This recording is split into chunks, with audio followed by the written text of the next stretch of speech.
Hi,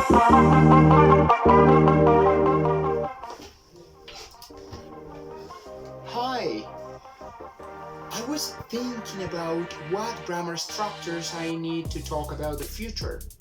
I was told that one of those structures is will, but how to use it?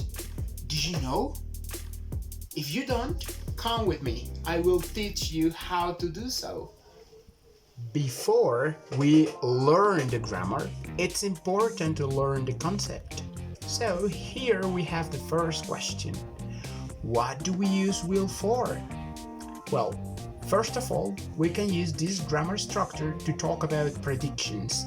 For example, I think it will rain tomorrow. I think I will watch a movie. Or I think my favorite team will win the match. You can also use will to talk about decisions that you make at the moment of speaking.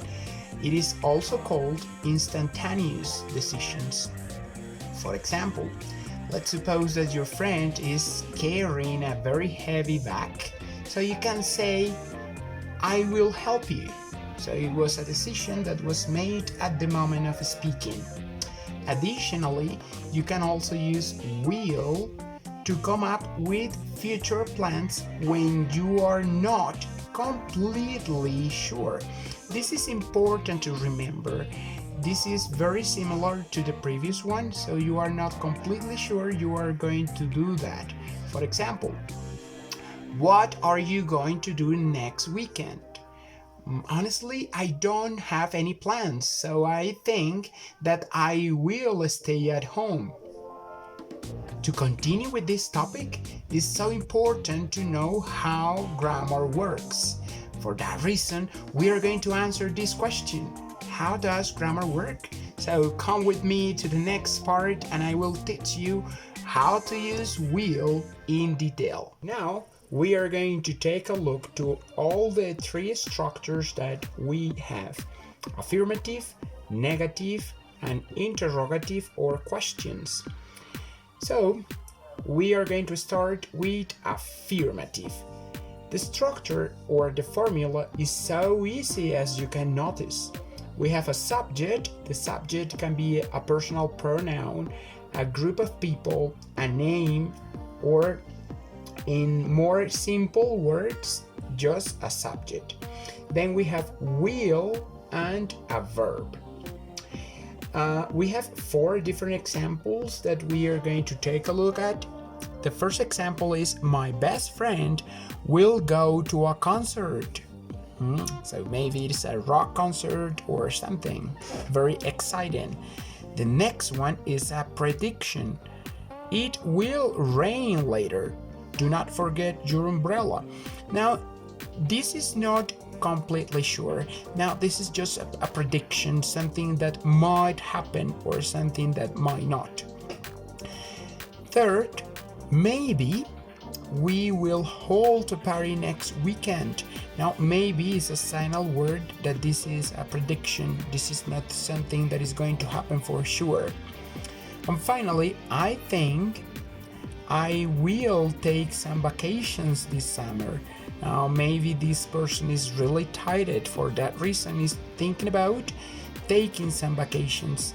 Now, this expression, I think, is also a signal word for predictions.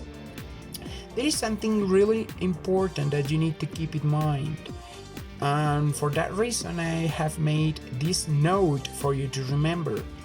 Notice that the verb does not have any modification. So, does not have any modification. Let's see the examples one more time.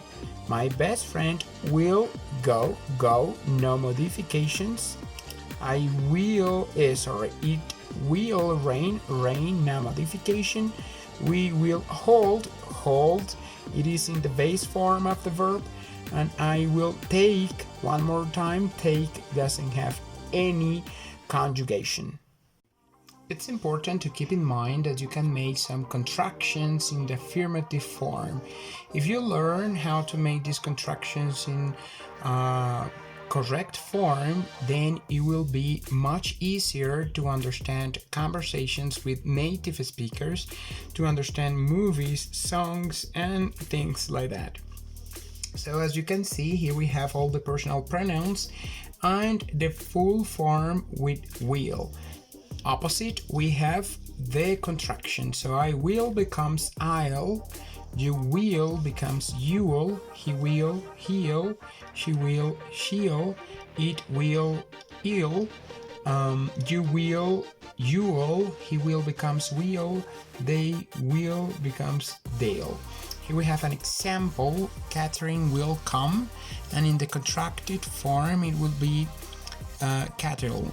Now, this might be very difficult to pronounce, so when I recommend you to avoid contractions with a name, but if you know how to pronounce it and you feel sure, then you can go ahead and do it. But what I recommend is to make these contractions with personal pronouns only. Now it's time to come up with negative sentences, and first off I want to show you the formula. So we have a subject, and then we have will not, which is the full form, and won't is the contraction. So will not becomes won't in the contraction form. I recommend you to use contractions whenever you speak. It will give you more fluency. And then we have a verb. Notice that in the verb we don't have any modification. That's something important to remember. I have made 3 different examples for you to see how this negative structure is applied in real context. So the first sentence is that song won't be played. As you can see, we have the contraction here. I will not go to the family meeting. Maybe that family meeting is so boring that you don't want to participate. And finally, we have you won't like that food. Maybe something so disgusting. The flavor is not very nice. It's not very tasty.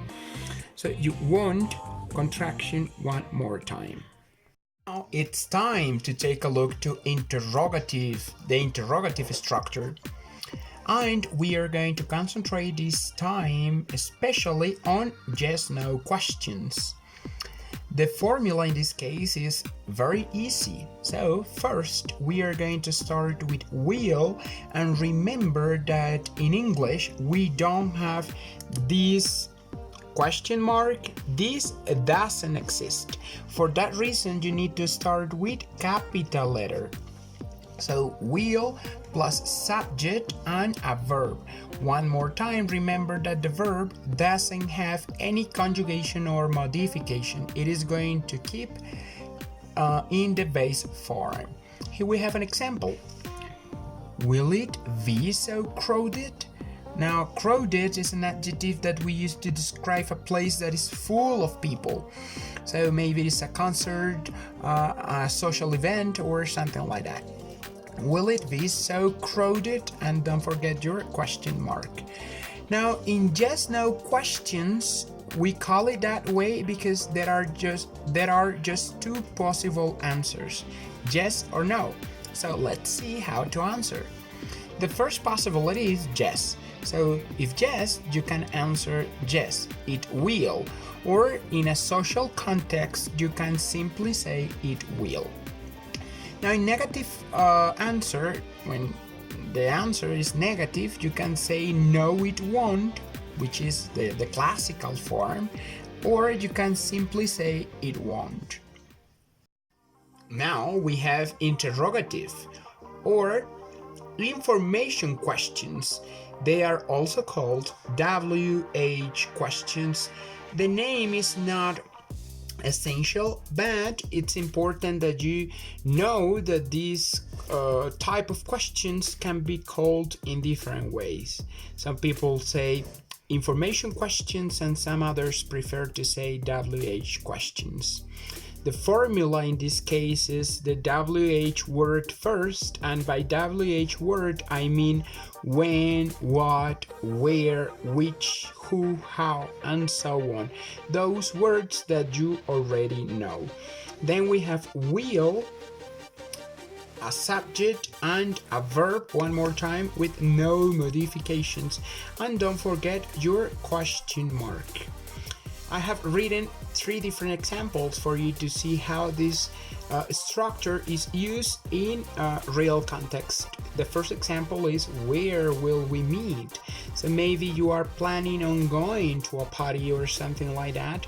You are planning on going to have some chats with friends. So where will we meet? The next, where will the party be? So in this case, you're asking for directions, so you don't really know where the party will be. So where will the party be is the right question. Then we have what will you do when high school is over?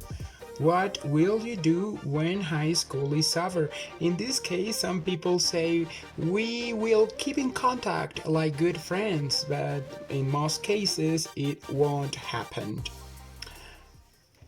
Finally, we have signal words, or you can also call it expressions to use with will. These expressions are very useful when you want to make when you want to make predictions, and when you want to say that something might happen but you are not completely sure about it. So those expressions are I think, I believe, I guess, I suppose, and maybe. And these are the meanings in Spanish, just in case you don't know. So I have made some examples for you to see how you can use these phrases combined with sentences with will. So I think I'll stay at home. Now in this sentence you are not sure that this is going to happen, you are just making predictions. I believe I won't go anywhere. I guess they won't come. So maybe they haven't confirmed yet or something. I suppose she'll get very angry. So one more time, this is a prediction, something that you are looking forward to the future. Maybe we'll go to the movies. So maybe if we have the time, if we have the money, if we feel like going to the movies. If we don't, then of course you're not gonna go. But just for you to remember that these expressions can be used whenever you want to make predictions about the future. Okay, so those are the ways you can use will to talk about the future. I hope you enjoyed this video and see you in the next episode. Bye bye.